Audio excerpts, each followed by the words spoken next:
إن الحمد لله نحمده ونستعينه ونستغفره ونعوذ بالله من شرور أنفسنا ومن سيئات أعمالنا. من يهده الله فلا مضل له ومن يضلل فلا هادي له، وأشهد أن لا إله إلا الله وحده لا شريك له، وأشهد أن محمدا عبده ورسوله صلى الله عليه وسلم،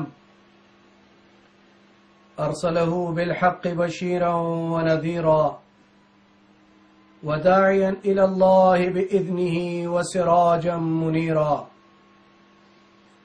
أما بعد، فأعوذ بالله من الشيطان الرجيم. بسم الله الرحمن الرحيم. إنا أعطيناك الكوثر فصل لربك وانحر إن شانئك هو الأبتر.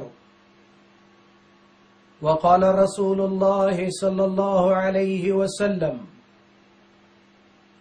إن الله يرفع بهذا الكتاب أقواما ويضع بها آخرين. وقال رسول الله صلى الله عليه وسلم: القرآن حبل الله طرفه بيد الله وطرفه بأيديكم، أو كما قال النبي صلى الله عليه وسلم. ګرانو ورونو، خويندو، محترمو مسلمانانو، خوشاله یم چې بیا هم ستاسو په وړاندې د ټلویزیون په صفحاتو کې د قرآن او سنت تر سیورو لاندې برنامه مخ په وړاندې بیایم. که مو په یاد وي، په تیره برنامه کې منګه د لسو خبرو ذکر کړی و، یادونه کړې وه چې ابراهیم ابن ادهم رحمت الله تعالی علیه د کوفې په ښار کې روانو او خلکو ته پوښتنه وکړه: یا ابراهیم، اے ابراهیمه، الله په قرآن کې وایي چې ادعوني استجب لکم، زما څخه غوښتنې کوئ، ما ته آواز کوئ، ما ته خپل عرض او نیاز وړاندې کوئ، زه به ستاسو د دعاو او د غوښتنو پورهوالی کوم، قبولیت کوم. لیکن یو عمر وشو، موږ دعاګانې کوو، زموږ دعاوې نه قبلیږي. دا ولې؟ نو هغه ورته وویل چې ستاسو زړونه په لسو څیزونو سره مړه دي، او له هغې جملې نه اولینه مسئله چې انکم عرفتم الله ولم تؤدوا حقه، هغې خبرې باندې موږ په تیره برنامه کې رڼا اچولې وه. په نننۍ برنامه کې دویمه مسئله ده له هغې لسو خبرو نه چې قرأتم کتاب الله ولم تعملوا به. ستاسو زړونه مړه شوي دي. ولې؟ ځکه چې د الله کلام قرآن عظیم شان لولئ، د الله مبارک کتاب ستاسو په منځ کې موجود دی، د الله عظیم کتاب دا په تاسو کې شته، لولئ یې، لیکن عمل په کتاب نه کوئ. الله فرمایي چې تاسو قرآن، تاسو زما کتاب دا د عمل لایحه وګرځوئ، دا خپل قانوني ضابطه جوړه کړئ، او دا د حکم او د فیصلو کتاب دی، په ده باندې حکم او فیصلې کوئ. نن زمان موږ او تاسو ګورو، خویندو ورونو، قرآن کریم رسم او رواج دی. یو حدیث ګرچې سندن ضعیف دی، په هغې کې وایي چې سیوشکو ان یأتي علی الناس زمان، وی زر دی چې په خلکو باندې به داسې زمانه راشي لا یبقى من الاسلام الا اسمه، اسلام به نه مګر په نوم سره به اسلام پاتې وي. هر یو به وایي مسلمان او مسلمان یم، پلار مې مسلمان و، نیکه مې مسلمان، ور نیکه مې مسلمان، او په اسلامي نړۍ کې دنیا ته راغلی یم، او مساجد دي، اذانونه دي، منځونه دي، تلاوتونه دي، خو دا اسلام به په نوم باندې وي، په حقیقت کې به اسلام نه وي. د اسلام په لاره او د اسلام په اصولو باندې به عمل نه وي. ولا يبقى من القرآن الا رسمه، قرآن به نه وي بلکې رسم او رواج لپاره به خلک قرآن په خپلو منځونو کې سره را اخلي او لولي به. او د دې مثالونو ته وروسته د قرآن د فضایلو او د قرآن د عظمت نه بیا اشاره کوم چې زمونږ په نړۍ کې، زمونږ په دې نننۍ نړۍ کې، په دې افغانانو کې علی الخصوص او علی العموم په مسلمانانو کې په قرآن باندې څومره عمل روان دی، څومره خلک په قرآن عمل کوي، قرآني اوامر څومره خلک مني. دا یوه مهمه او اساسي مسئله ده خویندو ورونو. تر هر څه له مخه الله جل عظمته فرمایي چې دا قرآن ما را لېږلی دې لپاره چې تاسو له تیارو نه رڼا ته را وباسي. کتاب انزلناه الیک، دا کتاب موږ تاسو ته نازل کړی ای پیغمبره، تر څو ته د دې وضاحت وکړې دې خلکو ته، ته تر څو دا قرآن تشریح کړې، دا قرآن خلکو ته بیان کړې او دوی په هغې باندې بیا وروسته له وضاحت او له تشریح نه عمل او تفکر وکړي. په حدیث کې رسول الله صلی الله علیه وسلم فرمایي ان الله يرفع بهذا الكتاب اقواما ويضع بها آخرين. الله د دې قرآن په ذریعه باندې بعضې داسې خلک دي چې هغه اوچتېږي په څه باندې؟ ځکه په قرآن باندې عمل کوي. دا قرآن خپله لایحه عمل ګرځولې، دا قرآن د دوی لپاره اصل اساس او اسوه ده. داسې نه دی چې قرآن فقط او فقط د ودونو او خاص الخاص د ناوې په سر باندې نیولې. تاسو به لیدلي خویندو ورونو، کله چې واده وي نو په واده کې قرآن د ناوې په سر باندې نیولی. قرآن عظیم کتاب دی، د برکت کتاب دی. که د قرآن تر سیوري لاندې یو سړی ژوند تیر کړي، دې نه غټه خبره بله څه ده. که یوه ناوې هم اساسا او اصولا د قرآن تر سیوري لاندې مخ په وړاندې ځي، نو وای څه خوشحالي به وي او څه ښایسته ژوند. ما احسن الدین والدنیا اذا اجتمعا، څومره ښایسته ده وایي هغه چې هم دین جمع شي او هم دنیا جمع شي. نو څومره ښایسته چې یو مسلمانه خور د قرآن تر سیوري لاندې خپل وخت تېروي، رواج نه وي، په سر باندې قرآن ورته نیولی، په لاره باندې روانوي. او هلته هغه نن زمان کې ورته هنرمند وایي. که ستاسو خیال وي وایي هنرمند، د پښتو په اصطلاح کې ورته ډم وایي. نو دا ډمان هلته ورته کاسیو چا ایښې ده، چا تبله ایښې، چا هرمونه ایښې ده. ورونو دا دې په چا باندې نه لګېږي. دا یو حقیقت دی چې په موږ او تاسو کې دا مسئله موجوده ده. چا ورته کاسیو ایښې ده، چا ورته تبلې ایښې دي، او هغه ورته وایي چې ای زما سپوږمۍ په قلار قلار راځه، استابرو ماه من استابرو. اوس دا خلک فکر نه کوي چې دا ناوې روانه ده، دا د چا سپوږمۍ ده، دا د دغې خاوند سره چې روانه ده، آیا دا د ده سپوږمۍ ده او دا که د هغه ډم چې هغه ورته وایي چې ماه من استابرو. نو قرآن یې په سر ورته نیولی، صرف دا قرآن دې لپاره دوی په سر باندې نیولی چې خلک به یې وغولی.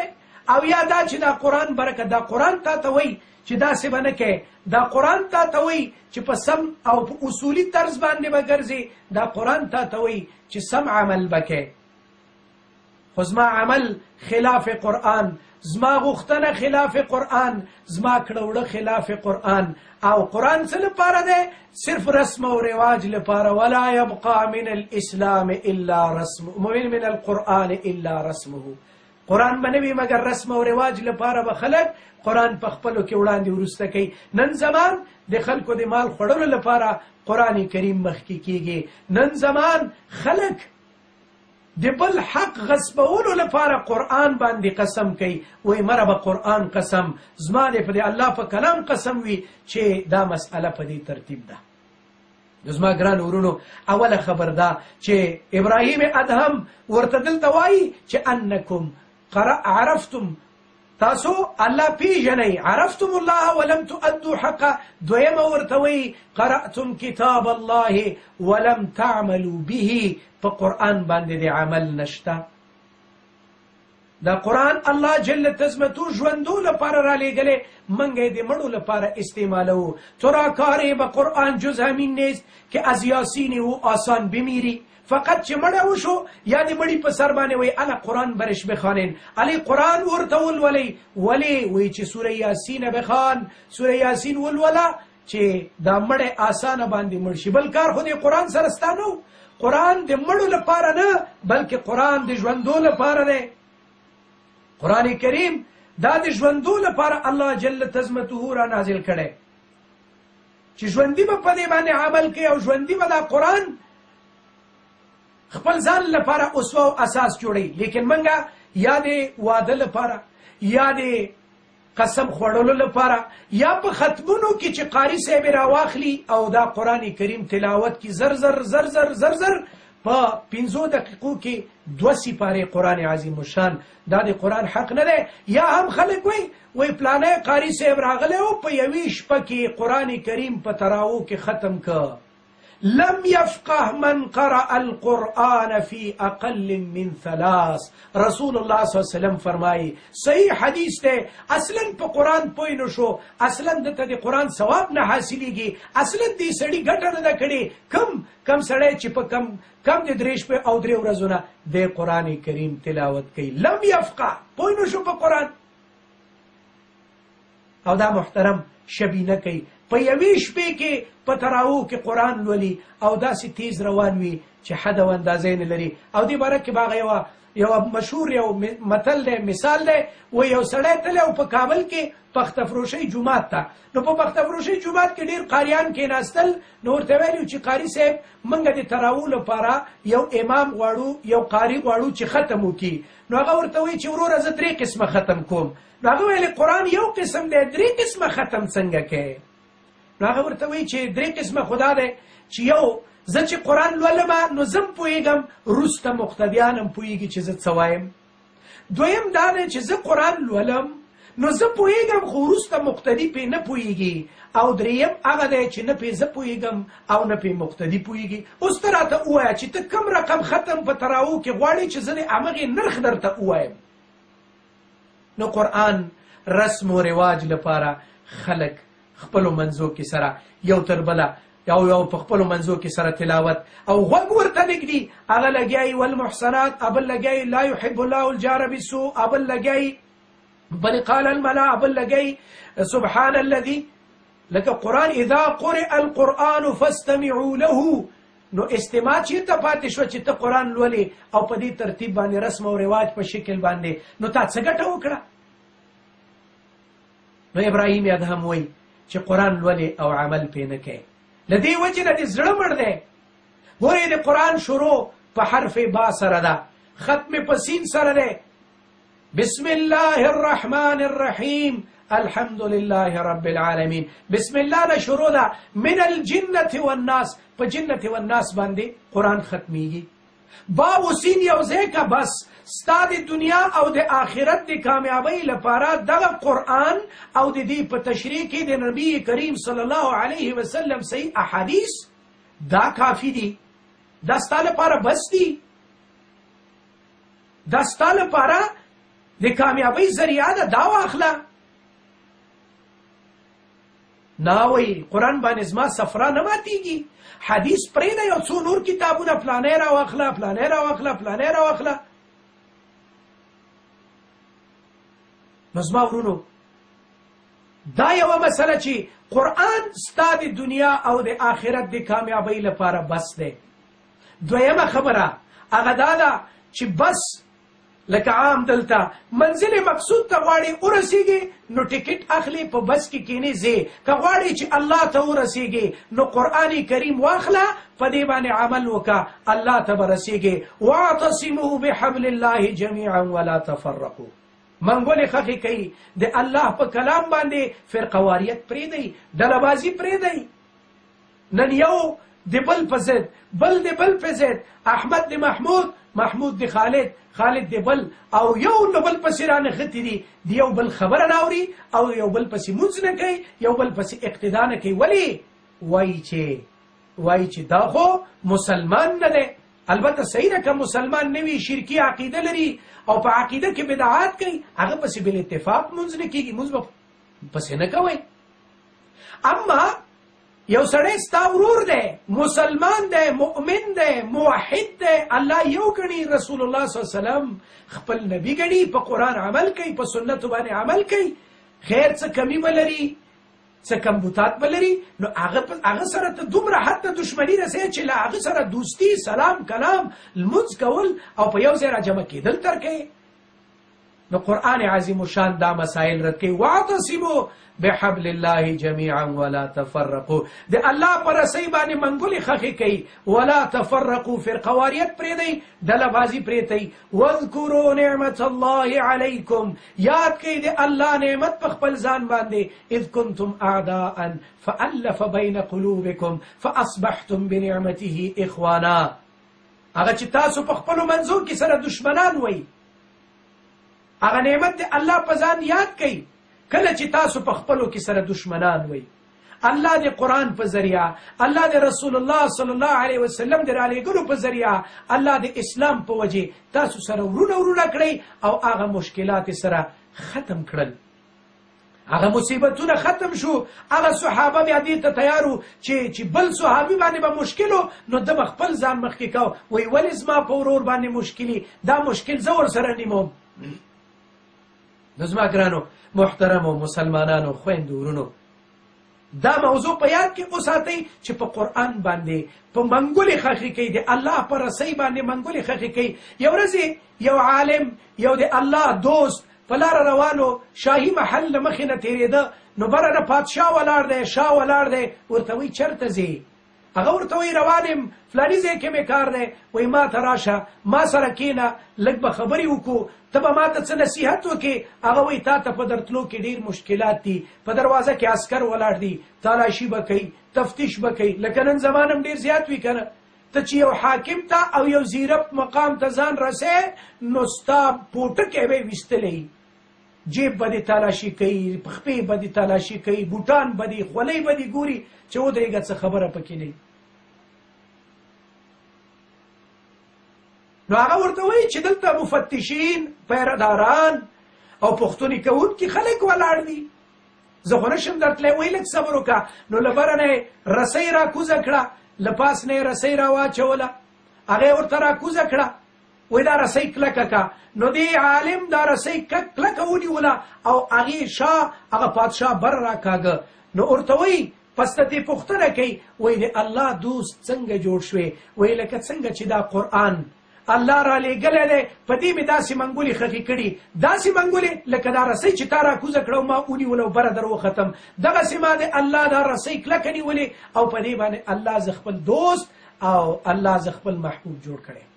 نو زما ورونو که یو سړی غواړي چې په دنیا او آخرت کې کامیاب شي تر هر څه له مخه دی باید په قرآن عظیم الشان باندې عمل وکړي او عمل په قرآن باندې هله کیدی شي په هغه وخت کې ممکن دی چې یو سړی دا د رسول الله صلی الله علیه وسلم صحیح احادیثو ته مراجعه وکړي د رسول الله صلی الله علیه وسلم ارشادات او د هغه اوامر په خپل ژوند کې پلي کړي عملي کړي. تاسو به لیدلي بعضې خلک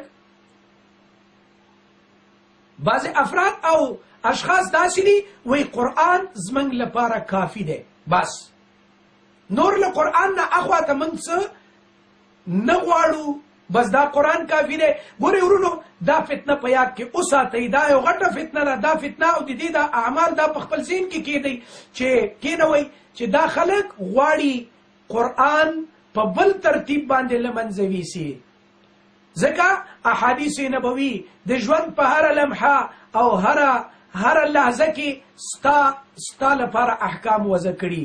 ته چې کور ته راځې څنګه به راځې ته چې کور نه وځې څنګه به وځې ته چې اودس کې څنګه به یې کوې ته چې غسل کې څنګه به یې کوې ته چې نکاح کې څنګه به یې کوې تا ستا معاشرات به څنګه وي، ستا سیاسیات به څنګه وي، ستا برخورد به له ګاونډ کې ستا له همسایه سره څنګه وي، ستا له مسلمان خور سره به ستا ارتباطات څنګه وي، له مسلمان رور سره به څنګه وي. البته دا ټول مسائل د ژوند چې ته راغونډ کې، نو دا ټول په احادیثو کې رسول الله صلی الله علیه وسلم په ډېر ښه شان بیان کړي، په ډېر ښه ترتیب بیان کړي دي. لیکن دغه کسان چې نن ځان ته څوک قرآنیان وایي او په عام په زړه اصطلاح کې دوی ته منکرین حدیث وایي، نو دا هغه ډله ده چې قرآن عظیم الشان لږ لږ لږ لږ لږ لږ په بل ترتیب باندې له منځه وړي. ځکه اوله کې حدیث له منځه ویسه، د حدیثو حجیت له منځه ویسه، چې تر څو پورې خلک په حدیثو عمل پرېږدي، نو چې په حدیث باندې د عمل پرېښوده نو په قرآن باندې عمل نشي راتلی. مثال تاسو ته وایم، لکه رسول الله صلی الله علیه وسلم قرآن کریم راوړ. قرآن کې الله وایي اقیم الصلاة، منځ وکړه. منځ به څنګه کې، په کم ترتیب به کې، په ولاړې به کې، په ناستې به کې، په ملاستې به کې، په چپرکټ کې به سر چپه پروتې، څنګه به منځ کې؟ دا منځ به ستا څنګه وي؟ الفاظ به پکې څه وایي؟ شعر به پکې وایي، بوستان به پکې وایي، ګلستان به پکې وایي، خوج حافظ به پکې وایي، تحفه نسایي به پکې وایي. او که نور الفاظ ما ته وښیي په کوم ځای کې د قرآن لیکلي چې کله ودرېدې نو لاس به داسې اوچت کې، او چې کله د سبحانک اللهم وویلې داسې به یې وایي، او اعوذ بالله به وایي، بسم الله به وایي، سورة الفاتحه به وایي. هغې نه وروسته به بیا دا نور سورتونه ورسره یو ځای کې. رکوع به څنګه کې؟ الله قرآن کې ویل رکوع که. اوس رکوع ما ته وښیي. هغه کسان چې قرآن نه انکار کوي نو په بل طرز باندې، په بل ترتیب باندې حدیثو نه انکار وکړه، نو له حدیثو نه انکار دا داسې دی لکه قرآن نه دی چې انکار وکړه. نو مونځ به څنګه کې؟ ورځې به څو وخته مونځ کې، په څه ترتیب به کې، څو رکعاته به کې، او الفاظ به څه وي؟ دا نشته په بل ځای کې سوا د احادیث نبوي صلی الله علیه وسلم نه. دویمه مسئله، روژه به څنګه نیسي؟ روژه به څنګه نیسي؟ په څه ترتیب باندې به نیسي؟ په کومه میاشت کې به نیسي؟ رمضان تا ته چا ثابت کړه؟ رمضان خو په احادیثو کې راغلی ده، او دا په کومه میاشت دا څنګه راځي؟ ته ما ته ترتیب وښیه. دا اسلامي میاشتې چیرته دي؟ ان عدة شهور عند الله 12 شهرا. قرآن کې الله وایي چې اندازه او شمیره د میاشتو 12 ده. اوس دا 12 میاشتې کومه دي زما ورونو خویندو؟ کوم ځای کې لیکلي دي؟ محرم په قرآن کې دا څلور ذکر کړي، وفیها 4 حرم. دا څلور د محرم میاشتې دي. اشهر الحرام دا کومې میاشتې دي؟ اوس به ورځي حدیث نه به را اخلي. روژه به هلته، د روژې احکام هلته دي.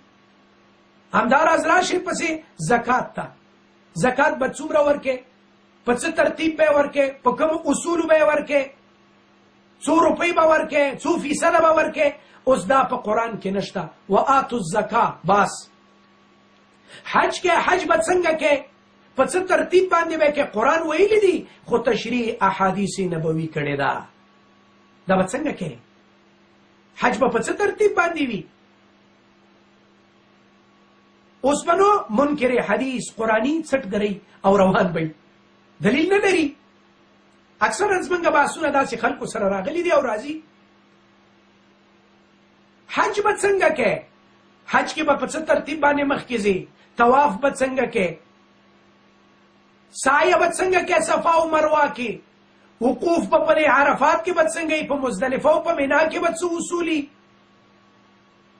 طواف به لکه مشرکین غوندې کې، وما کان صلاتهم عند البيت الا مکاء وتصدیه. منځ به داسې وي لکه د مکې د وخت مشرکین، هسې منځ به کې په کعبه کې. او طواف چې هغوی کوم هسې طواف به کې، لبیک لبیک به همسې وایي، او په آخره کې به ورسره خپلې خبرې اضافه کې، او که نه د رسول الله صلی الله علیه وسلم په طریقې باندې به عمل کې. نو د دې وجې نه زما ورونو قرآن کریم کې مسائل دي چې تشریح احادیثو کړي. مثال په ډول یو بل مثال، الله قرآن کې فرمایي اعوذ بالله من الشیطان الرجیم یا ایها النبی لم تحرم ما احل الله لك. اے پیغمبره ولې حرامه هغه څه هغه چې الله حلال کړي دي. تبتغي مرضات ازواجک، د ښځو رضا دې غواړي اوس منکر حدیث نه پوښتنه وکړي، قرآنی نه پوښتنه وکړي. هغه خلک چې وایي ما را به قرآن بس کار استم بجز از قرآن چیزی دیگر نمیخواهیم. ته برادر بیار دلیل. پیغمبر چی شی په ځان باندې حرام کړي وو؟ که چیرته الله یو شی حلالي او رسول الله حرامي، نو بیا خو د الله او د رسول په منځ کې جګړه او جنگ راغی. الله وی دا حلال دی، رسول الله وی حرام دی، او رسول الله چیرې داسې نه کوي. د دې جواب به منکر حدیث څنګه ورکي؟ دا به په څه ترتیب ورکي؟ ډیر داسې مسائل دي چې دا زما مقصد نه دی. په دې باندې به ان شاء الله تفصیلی بحث کوو چې انکار د حدیث دا څومره لویه فتنه ده. لیکن بیرته راګرځم خپل مقصد ته چې قرآن عظیم الشان باندې عمل هله راتلی شي چې د رسول الله صلی الله علیه وسلم احادیث په تشریح کې سړی وګوري، د رسول الله صلی الله علیه وسلم احکام او ارشادات په دې کې مطالعه کی، صحیح احادیث واخلي او باغی عمل وکي. نو بیا دا سړی د اوچت مقام والا دی. دې سړی بیا د الله په دې رسۍ منګولې خښې کړي دي، نو په دې رسۍ باندې به رسېږي الله ته. القرآن حبل الله. ابي هريره رضی الله عنه روایت کوي د رسول الله صلی الله علیه وسلم صحیح مبارک حدیث ده، وایي چې القرآن حبل الله، قرآن د الله رسۍ ده، طرفه بید الله، یو خوا یو څنډه د الله په لاس کې ده، وطرفه بأیدیکم، او بله څنډه ستاسو په لاس کې ده. نو که غواړې چې الله ته ورسیږي، نو په دې قرآن باندې صحیح عمل وکړه، ټوکې ټکلې ونه کوې، قرآن صحیح تلاوت کا، قرآن کریم الفاظ صحیح کا، د قرآن کریم د حروف و مخارج صحیح کا، قرائت صحیح کا، په صحیح شکل باندې قرآن تلاوت کوه. نو بیا به په دغه هر ټکي باندې تا لپاره لس نیکۍ الله جل تزمتو لیکي.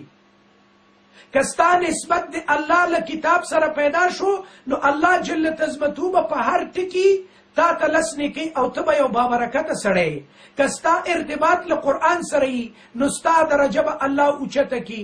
تفسیر غرائب القرآن نیشاپوری لیکي، وای په تجربو سره دا موږ ته ثابته شوي کم خلک چې د قرآن عظیم الشان خدمت کوي، او کم خلک چې په قرآن باندې عمل کوي، او دا خپل لایحه عمل ګڼي، دا خپل اساسي قانون ګڼي، دا د خپل ژوند لپاره رڼا او د خپل ژوند لپاره یوه ډیوه ګڼي. وای الله دوی ته داسې روزي او داسې رزق ورکوي چې د دوی ګمان هم نه وي. او بیا یې غزوه ذات الرقا پکې ذکر کړې ده. صحابه کرام رضوان الله تعالی علیهم اجمعین دوی روان دي په لاره باندې، غزوه ذات الرقا ده، هغې ته سریة العنبر هم وایي په احادیثو کې. په لاره باندې روان دي، صحابي وی نقبت قدمي، خپې مې وی سوری شوې، ځکه وی کومې څپلۍ او بوټان هم چې په خپو هغه اوش کېدل. رقا وایي ټوټې ته، وایي ټوټې م راواخیستې، له خپلو خپو نه م تاو کړې، وایي هغه هم چې له خپو نه تاو کړې، نو هغه خپې هغه ټوټې اوش کېدې، خپې م تیږ ووالې، سوری یې کړې، زخمي یې کړې، او په 40 ساعته کې، یعنې په یو شپه او یو ورځ کې، وایي موږ یوه دانه کجوره، یوه دانه خرما خوړله. ابل صحابي ورته وی په 40 ساعته کې د یوه خرما خوړله څنګه م ګزاره کوله؟ وی د هغې خرما قدر خو هغه وخت کې معلوم شو کله چې خرما ختمې شوې، او د خرما زړي به م په خوله کې واچول، هغه به م زبېښل، هغه به م را زبېښل چې ودرېږه، که د هغې خرما خوند پکې وي. 40 ورځې داسې یو حالو. نو هغې نه وروسته الله جل تزمته ورته یو ماهي بار راغورځوي، له سمندر نه له بار نه ماهي راغورځوي، او هغې نه دوی خوري ختمېږي نه. نو په اول ځل باندې دا نشته، زموږ په خلکو کې عجله ده. وی یا الله اول ما ته راکه، ښې پیسې راکه، ښه موټر راکه، مرسیډیز راکه، فراري راکه، نه پوهېږم فورشې راکه، فلانۍ راکه، بیا به زه دین لپاره کار کوم، بیا به زه قرآن او سنت باندې عمل کوم. الله وی نه، فاذکرونی اذکرکم، اول ما یاد که بیا به دې زه یادوم. مشکلات د دین لپاره په خپل ځان باندې واخله، بیا به هغې نه وروسته ستا د کامیابی مرحله شروع کیږي. من کان لله کان الله له، څوک چې د الله شي الله ته ځان وسپاري، بیا به الله ورسره مدد کوي. نن خو وروره تاسو بیکاره خلک استئ، قرآن کریم باندې عمل وکړه، حدیث دا بچیم روزي غواړي او که نه؟ ورته هغه روزیم د قرآن په طریقه وګټه بیا دې په قرآن عمل کړی هغه کاروبار او تجارت دې د قرآن په طریقه وکړه بیا دې کامیابي حاصله کړه او لاړې اوچت منزل ته ورسېدې نو له دې وجې نه الله بعضې خلک په دې قرآن اوچت کي ان الله يرفع بهذا الكتاب اقواما الله په دې قرآن باندې خلک اوچت کی قومونه اوچت کی ويضع بها آخرین ډېرې ډلې دي چې هغوی لاندې را وغورځوي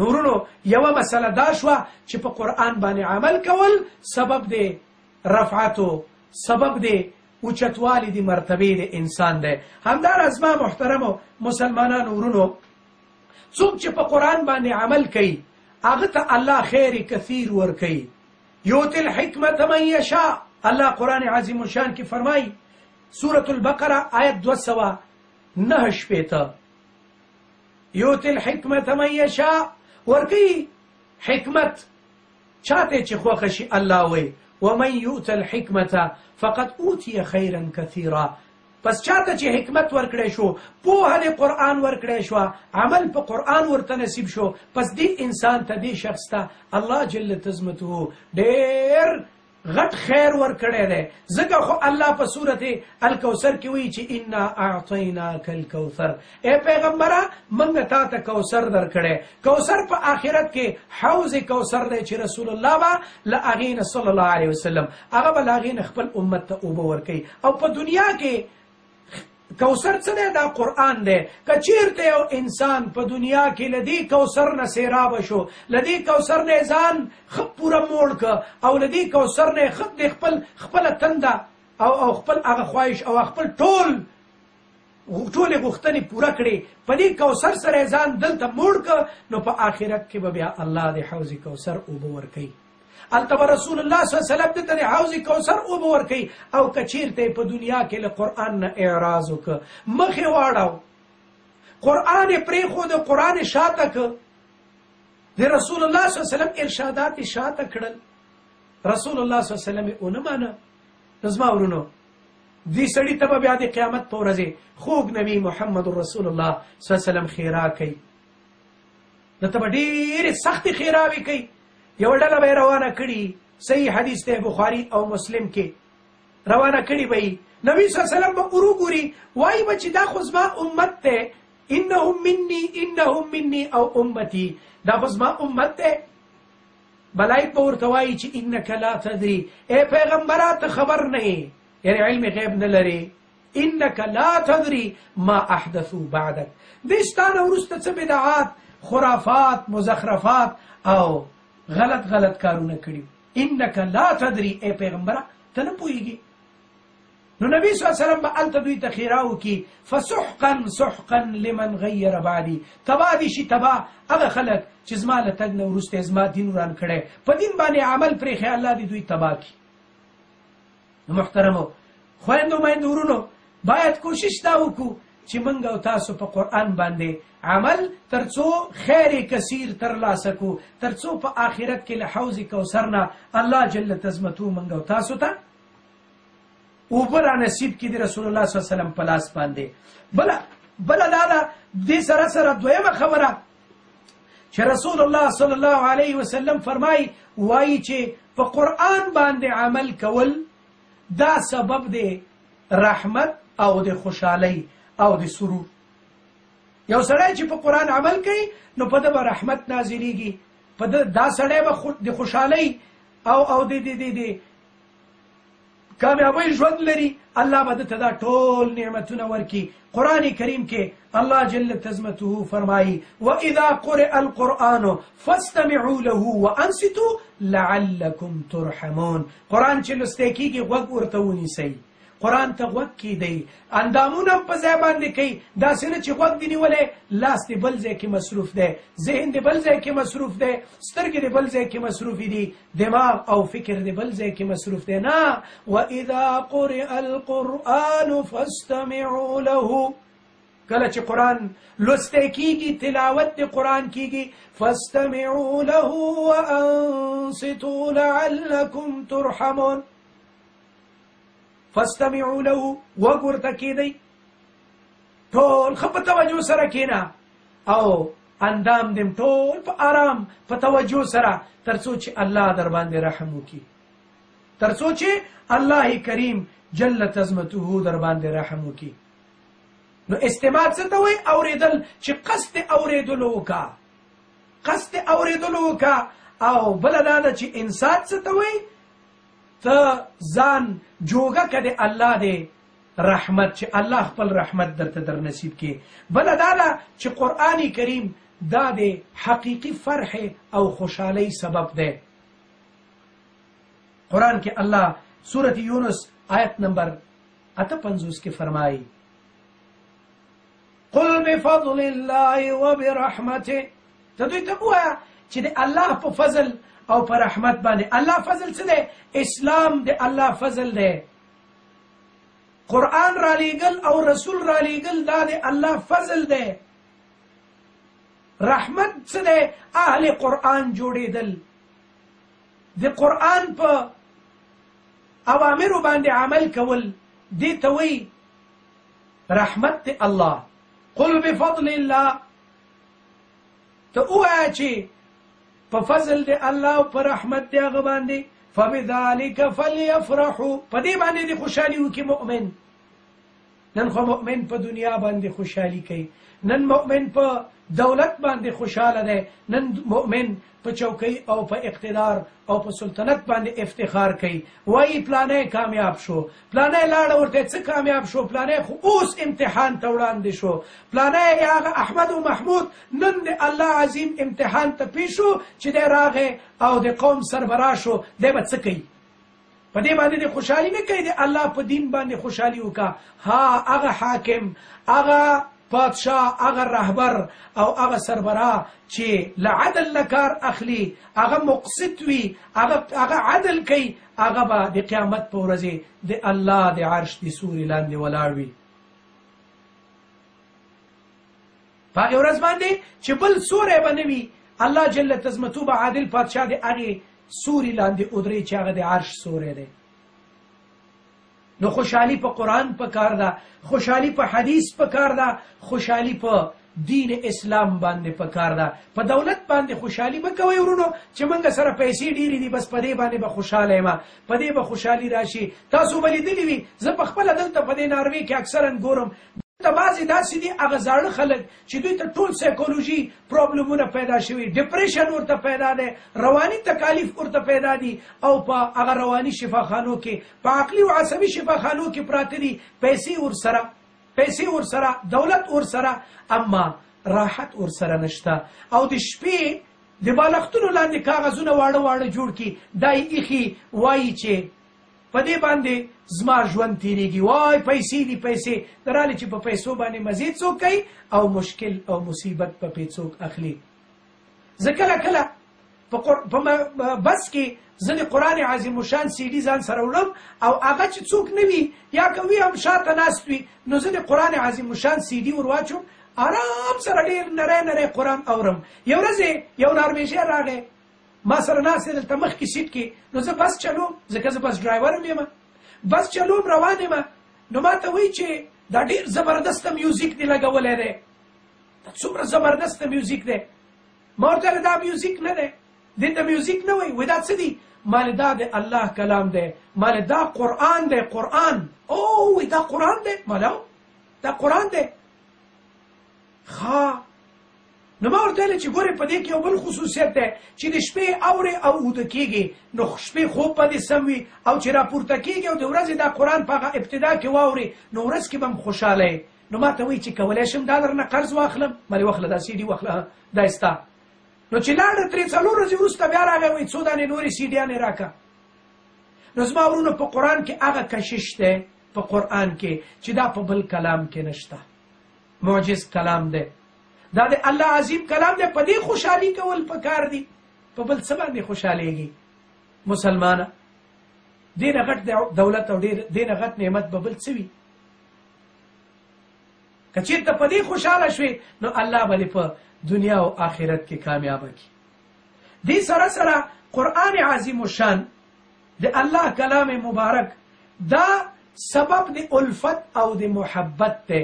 که په قرآن باندې ما تا احمد او محمود عمل شروع ک نو بس پوه شه چې په منځونو کې په خپل منځ کې به الفت محبت دوستی او ورورګلوي را پیدا شي. لکه مخکې مې آیت ستاسو په وړاندې د سورې آل عمران 103 آیت تلاوت ک چې په هغې کې الله جل تزمته فرمایي واعتصموا بحبل الله، د الله پر رسۍ منګولې خښې کوي، فرقواریت پرېږدئ. نو قرآن کریم سبب لمحبت و الفه، دا قرآن د محبت او د الفت لپاره یو ذریعه ده. همداراز قرآن کریم سبب نزول برکات الهی، د الله لخوا نه به برکتونه په تا را نازلېږي، خو که په قرآن د عمل وکړه زما وروره الله جل تزمته به برکات را نازلوي.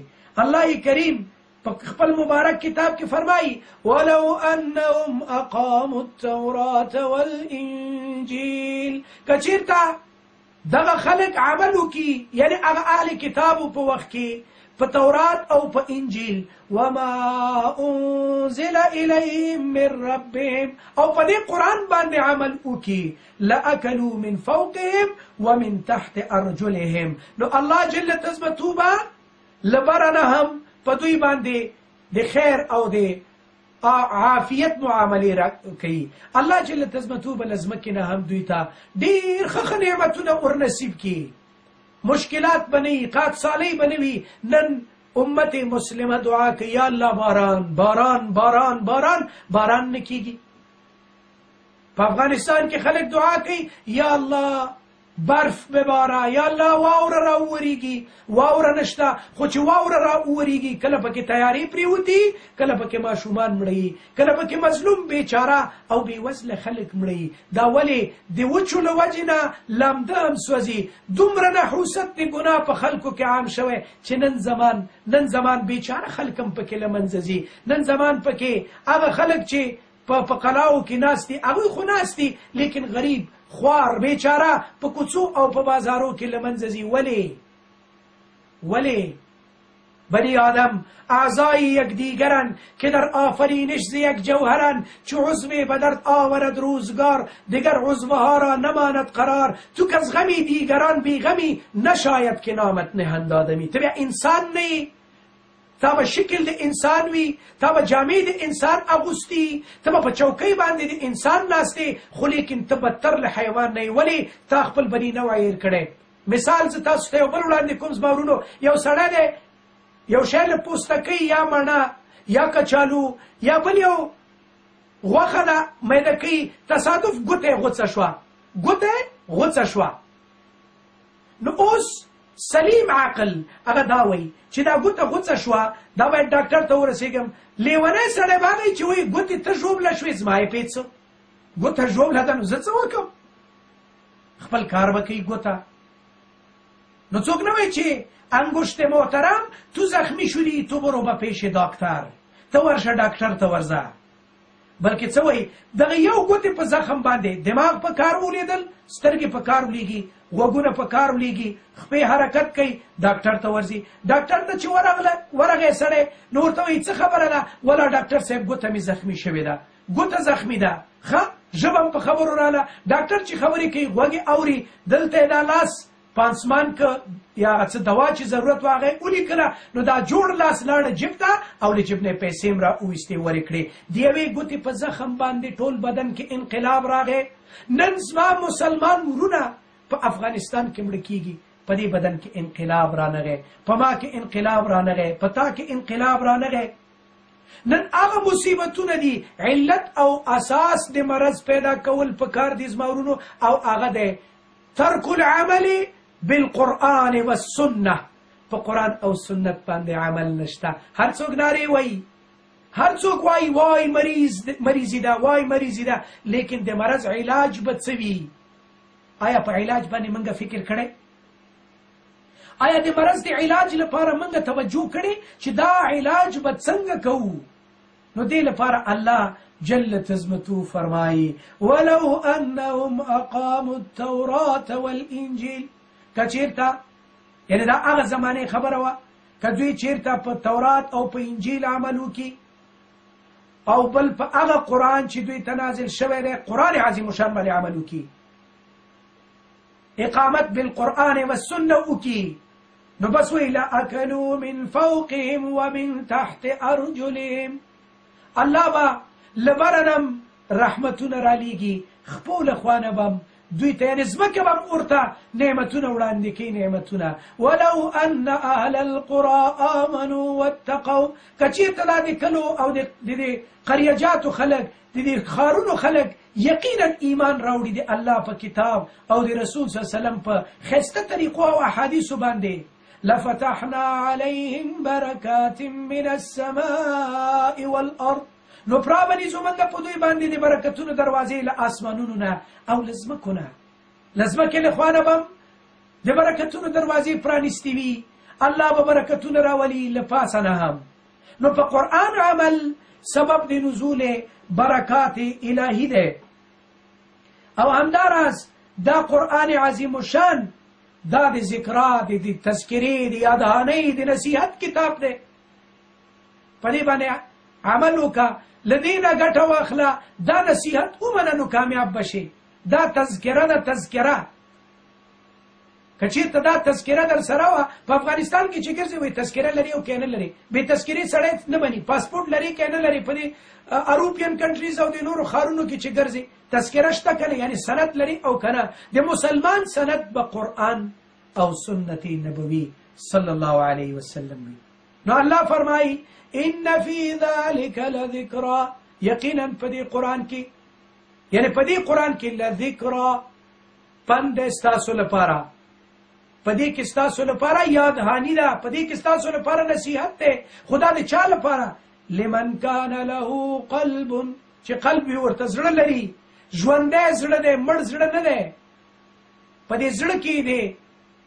دنیا محبتونه نه دي ځای په ځای کړي بلکې په دې زړه کې د الله محبت ځای په ځای دی لمن کان له قلب زړه لري ژوندی زړه زړه له کومې احترام لري دا قرآن مني غوږ دی والقى السمع غوږم دی او بل په مجلس کې معذرېږي داسې نه یي چې وایي زه خو هسې ناست یم مجلس کې به کښېنم چې څوک ونه وایي چې ولا فلان په مجلس کې نه و ناست لاړه ووته د خلکو له شرمه کښېنم نه الله جل تزمته ما او تا ته دا خبره کړې چې ای زما بنده په دغسې ځای کې کښېنه چې هلته د الله د کتاب زما د کتاب او زما د رسول خبرې کېږي مجتمع قوم من اقوام فی بیت من بیوت الله نه راټولېږي یو قوم د قومونو نه په یو کور د کورونو د الله کې یعنی په یو مسجد کې په یو ځای کې راټول دي او دوی دې لپاره راټول دي چې دوی قرآن کریم واوري د قرآن کریم تدریس وکړي او د قرآن کریم علم خور کړي مګر دا چې الله به په دوی باندې سکینه او اطمینان را نازلوي رحمت به پې باندې را خور کړي وحفتهم الملائکه او دا ملائکه به خپلې وزرې په دوی راونغاړي وغشیتهم الرحمه الله به په خپل رحمت کې راونغاړي دا د قرآن فضیلت ته دا د قرآن برکت ته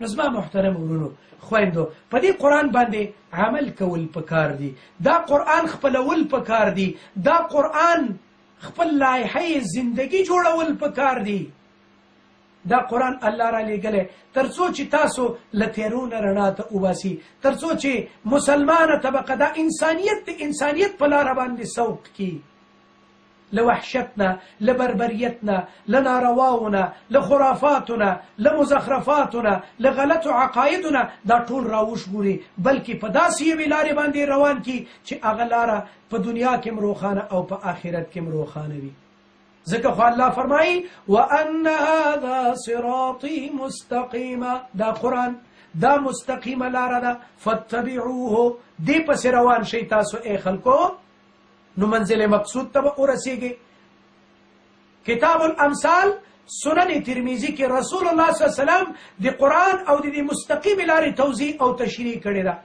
و یو لاره ده مستقیمه او نیغه لاره ده سیده لاره ده او د دې لارې په دواړو طرفو کې دروازې دي چې پردې ورته پرتې دي او یو لر یو بل داعي ناست دی هغه آواز کوي چې ما خواته راشه د هرې دروازې نه آواز کیږي هرې کړکۍ نه چې پردې ورته پرتې دي وایي راشه زما خواته راشه زما خواته وایي نو چې کوم سړی دا پرده پورته کی نور نه نوځي نو دی په معصیت کې واقع شي نو وایي دا مستقیمه لاره ده د قرآن لاره ده او هلته چې داعي ناست دی هغه الله دی او هلته چې ځای جوړ کړی هغه جنت دی او د دې لارې په دې دواړو خواو کې چې دا کړکۍ او پردې پرتې دي وایي دا د الله حدود دي دا د الله هغه پولې دي چې وضع کړي دي چې دې نه به خپه اخواتن نه کوې دې نه به اخواته نه اوړې خو که واوښتې نو بس په ګناه کې به اخته شي نو خویندو ورونو مسلمانانو دوستانو عزیزانو کشرانو او مشرانو کوشش دا وکړو موږ او تاسو چې د الله په دې کلام باندې عمل وکړو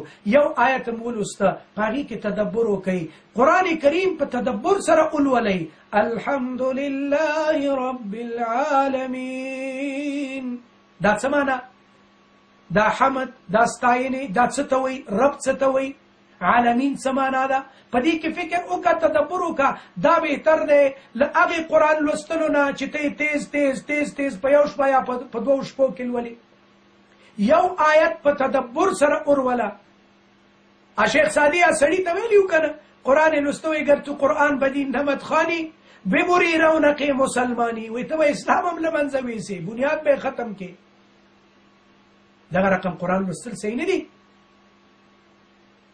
ورتل القرآن ترتیلا قرآن په ترتیل په تجوید په آرامۍ سره ولوله په اصولو سره ولوله نو دا قرآن صحیح لوستل قرآن په معانیو کې تدبر کول قرآن کریم ته وخت ورکول نن خلک انګلیسي ته څنګه وخت ورکوي ولې فضایل ورته معلوم دي وایي بچیم 5 لسانه یاد داره انگلیسی یاد داره جرمنی یاد داره فرانسوی یاد داره نروژی یاد داره پشتو یاد داره فارسی یاد داره اما قرآن به ضرور نیست عربی ضرور نیست بدت نمیخوره انگلیسی زبان بین المللی خب زبان یاد گرفتن این کار درست است ژبه زده کول دا ښه کار دی څومره ژبې دي چې زده وي دا ډېره ښه خبره ده دا زده کوي دا چې زده وي نو یو سړی به یې که یوه دې زده وه یوه که دوه که درې لیکن قرآن ژبه زده کوي عربي په قرآن باندې ځان پوه کوي ورونو خویندو دا قرآن ډېر عظیم کتاب دی دا الله دې لپاره نه دی رالیږلی چې بس یو وخت به موږ ته ملایانو ویلې ما یو زمان په مسجد کې سبق ویلی ډېر وړوکی وم ګلستان سعدي مې ویلي وی لیس للانسان الا ما سعی ملا صاحب راته ویل مال مولانا صاحب معنای ازی چیست صدای ته وی نکشي اگر معنا کردی کافر میشی اوازونه کې وی چې معنای نه کې چې کافر کیږي الله قرآن را لیږلی دې لپاره چې خلک له کفر نه رڼا ته راوځي مولانا وی که ترجمه دې وکړله او معنا دې وکړله ډېر کافر شوي خو په خپل سر ترجمه مه کوه تفاسیر وګوره اوس خو څومره فارسی تفاسیر الحمدلله چاپ شوي دي ښه تفاسیر چاپ شوي دي دې تفاسیرو ته مراجعه وکړئ دې تفاسیرو نه اخذ وکړئ کینئ په تدبر سره قرآن ته متوجه شئ خو چې کله دې قرآن ته توجه وکړه نو الله به په تا کې د خیر خصلتونه پیدا کړي الله به په تا کې خلق حسن پیدا کړي نیک رویه ښه اخلاق ځکه د رسول الله صلی الله علیه وسلم اخلاق دا قرآن نبی کریم صلی الله علیه وسلم ګرځېدونکی راګرځېدونکی قرآن و د هغه په ژوند کې ټول قرآن عملي و رسول الله صلی الله علیه وسلم په قرآن عمل کو صحابه کرامو رضوان الله تعالی علیهم اجمعین په دې قرآن باندې عمل کو نن موږ او تاسو نومونه په خپلو بچو ږدو څوک نوم ږدي بلال څوک نوم ږدي صهیب څوک نوم ږدي عمر رضی الله عنه امیر المؤمنین سیدنا عمر بن الخطاب رضی الله عنه کله چې عمر رضی الله عنه ته راځي ډېر داسې په خوند سره دا نوم اخلي سیدنا امیر المؤمنین عمر بن الخطاب رضی الله تعالی عنه سیدنا ابو بکر الصدیق رضی الله عنه دا نومونه هر څوک په خپل ځان ږدي ابو بکر عمر عثمان سیدنا علی حسن حسین او داسې نور صحابه کرام ولی هغې خلکو دا قرآن او دا دین خپل منشا اساس او د ژوند لایحه عمل ګرځولې وه، نن هم کامیاب دي. زم ورته وایم رضی الله عنه. نن هم که څوک په صحابهو باندې تاخت و تاز او تعرض کوي نو مسلمانان له هغې نه دفاع کوي، ولو که مشرکین کفار د اسلام دشمنان د صحابهو دشمنان دا آوازونه کوي، وای به سند معتبر منقول است که جمعی صحابه بعد از وفات پیغمبر مرتد شدن. ورته چې صحابی مرتد شو نو ته مسلمانی یا قرآن باندې خبرې کوي. عندنا مصحف فلان، من سره د فلانی مصحف ده، مثل قرآنکم هذا 3 مرات، و دې قرآن غوندې 3 چنده غټ له دې قرآن، وهي 17,000 آیت. افسوس 17,000 آیت قرآن ده وی من سره. خلک وی بیا در صدای تنکش آرام میشی. و برادر آخر توبه کی؟ محمد رسول الله صلی الله علیه وسلم ته سپکې سپورې وی، قرآن ته وی، الله ته وی، رسول ته وی. زما ورونو هغه صحابه په دې باندې کامیاب شو چې د الله او د رسول حکم ومانه. که چېرته موږ او تاسو د زړه له کومې نه دې قرآن او حدیث ته وخت ورکو، دې قرآن او حدیث ته توجه وکړو، دا په خپل کور کې تعلیم کو، خپلو بچو ته یې ووایو، نو تاسو په دې باندې متیقن اوسئ، په دې یقین وکئ. زه تاسو ته په ګرنټۍ سره وایم الله په دې خبرې ګواه دی، کوم سړی چې د قرآن او سنت عمل کوي دا به بهترین انسان د ځمکې په سر وي، دا د الله ولی دی، دا د الله دوست دی. او کوم چې په ظاهره باندې حبا او قبا او چپنو خبرې غټې غټې کوي او عمل دای چې سار منځ نه کوي. سار مانځه ته یو کس راغلی په امبور کې وایي موږ پاڅاو د سار مانځه ته مونځ ته نه پاڅېده، وایي نماز صبح نه میشه، او خلکو ته لګیا تقریر کوي. له دې تقریر نه څه ګټه ووته؟ سار مونځ نه کوي. و چې د سار مونځ نه کوي نو ته به په څه باندې په تقریر لګیا یې؟ ته خو غلی کښېنه، ته پکې څه ماتې؟ نو زما ورونو دې ته باید متوجه شو چې کله سړی غواړي کامیابی حاصله کړي. صحابه کامیاب شو ولې؟ په قرآن او په حدیث عمل وکړه. که ته غواړې چې کامیاب شي او سبا ورځ تا پسې خلک وژاړي، سبا ورځ ستا نیک یاداښت او یادښت وشي، ستا خبره خلک یاد کړي او ستا اعمال خلک وستایي، نو هغه دا دی چې په دنیا کې په دې وخت کې ځان خوار او زار که دین لپاره، قرآن لپاره، سنت لپاره، نو په آخرت کې به کامیابې. او که چېرته داسې نه نو دنیا به هم خرابه وي او آخرت به هم خرابې. الله کریم دی موږ او تاسو ټول د ناکامۍ او د مشکلاتو نه وساتي. الله دې زموږ دنیا او آخرت په قرآن او سنت سره ښایسته کړي. آمین. وصلی الله تعالی علی خیر خلقه محمد و آله و اصحابه اجمعین برحمتک یا ارحم الراحمین. یو پوښتنه چا کړې ده په ایمیل کې تیر ځل باندې ما د حزب التحریر څه بعضې مختصر غوندې هغه عقاید بیان کړي وو، نو په هغې کې بعضې ورونو ویلي چې دا خبرې ده له کوم ځای نه کړي دي.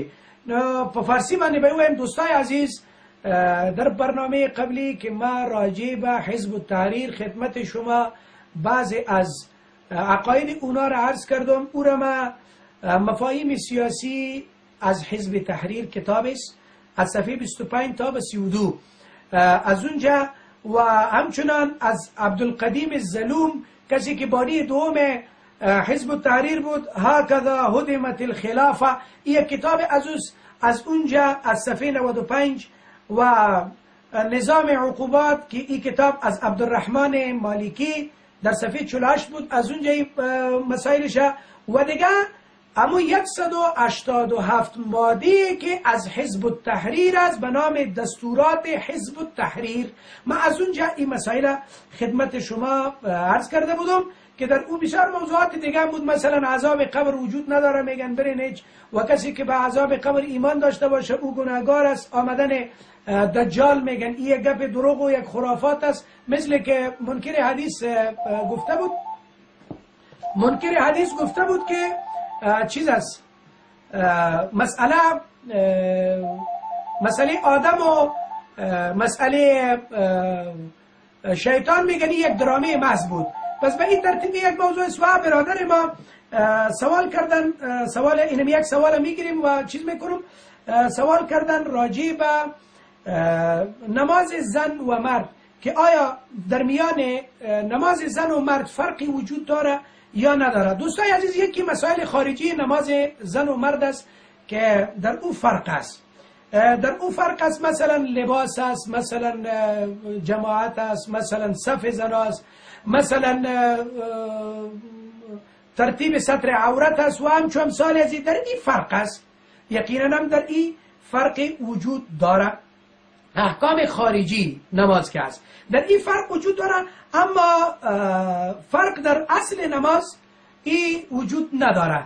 قسمی که رسول الله صلی الله علیه و سلم میگه که صلو کما رأیتمونی اصلی. این عام است، نگفته که ای مردها شما اینطور نماز بخوانید مثل که من دیدین و بر زنها هم این اصول است. این اصلا نگفته. حدیث بخاری و مسلم است، صلو کما رأیتمونی اصلی. یکی این برای مرد و برای زن، برای هر دویش است. یکی دیگه ایست که الله جل تزمته و رسولش انسانم منع میکنه. رسول الله صلی الله علیه و سلم در حدیث صفا میگه که از هیئت و از شکل حیوانات خودداری کنین و برای زن امو هیئت و امو شکل را که در نماز در سجده اینا ذکر میکنن. یک تعداد دوستای ما این مثل یک بلا تشبیه مثل یک کلب یا مثل سگ است و نباید. زن عزت داره، وقار داره و در هیچ حدیث هم این است به این ترتیب. دیگه ایست که اگر این نماز زن برخلاف نماز مرد می بود، در اون صورت رسول الله صلی الله علیه و سلم این خبر میداد. اکثر مسائل زنها را در احادیث ذکر کرده، پس این وجود نداره در هیچ حدیث، هیچ جایی نیست، در هیچ حدیث این نیامده. پس روز 5 بار یک کسی نماز هم میخونه، عبادت هم میکنه و در ضمن باز او امطور گنگ و مزمور باشه.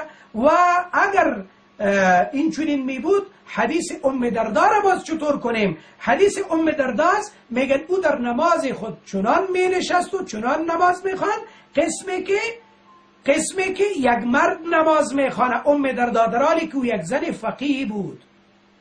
و اما شاید بگوییم که خب او طرف هم احادیث است. یک حدیث است، حدیث حارث از علی رضی الله عنه در سنن بیهقی کبرا و او حدیث ضعیف است. چرا؟ کنز العمال در حدیث 22400 در اونجا ذکر میکنه که علی حارث ضعیف جدا، ضعیف است. بنا یک مسئله حدیث دیگری که در بیهقی سنن کبراست در جلد 2 صفحه 222، اما حدیث اولی هم در اینجا، حدیث دومی هم در اونجاست و در اونجا هم راوی که ذکر شده راوی ضعیف است. در حدیث ابی سعید خدری چرا؟ عطا ابن عجلان در سند حدیث آمده، او هم ضعیف است. حدیث عبدالله ابن عمر یک تعداد برادرها پیش میکنن و میگن که به سجده زن به مثلی باشه که سجده زن که باید او شکم باران بچسبانه و دست به بغل و به مثل سگواره، یعنی که اونمو رقم خود در زمین بچسبانه، در حالی که این درست نیست. این حدیث غلط است، این حدیث درست نیست. بنابراین این احادیث ضعیف است. بنابراین در مقابل احادیث صحیح رسول الله صلی الله علیه و سلم موجود است که صلو کما رأیتمونی اصلی. اینطور نماز میخوانین مثل که مرا میبینین. ام دردار رضی الله تعالی عنها چنین نماز میخوان. پس به این اساس دوستای گرامی، برادرای عزیز، در نماز مرد و زن فقط امو احکام خارجیش که از او است، در داخل نماز هیچ فرقی موجود نیست. والله اعلم و السلام علیکم و رحمت الله و برکاته و جزاکم الله خیرا. همه به الله کریم و رحیم سپارم تا برنامه بعدی. الله حافظ و ناصر. فی امان الله.